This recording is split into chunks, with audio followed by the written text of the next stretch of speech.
How to add another Gmail account on Android. Hello everybody, welcome back to our channel. In this video we're going to learn how we can add another Gmail account on Android. So let's go into the process on how we can do so. But before that, don't forget to hit that like, share and subscribe icon.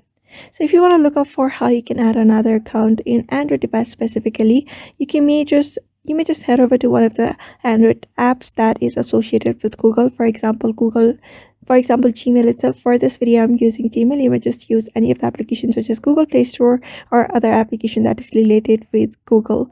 So here I'm just going to Gmail. After that, on the top right corner, you can find the account center.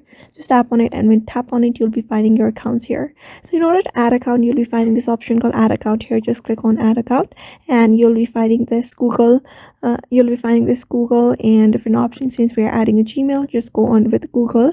After that, selecting Google, it will take a while for the check info section. After that, you may just use the pin of your device in order to unlock it first.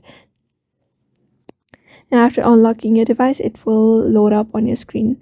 Interface will load up on your screen. You just need to wait for a bit for that to be loaded. So here you can see this email or phone section. So you're just going to type in your email or phone. After that, enter your password and go on with the verification process, and your account will be added into your Android device. So that's how you basically add up a new Gmail account in your Android device. Follow up the steps. So therefore, I hope this video was helpful to you, and thank you for watching this video.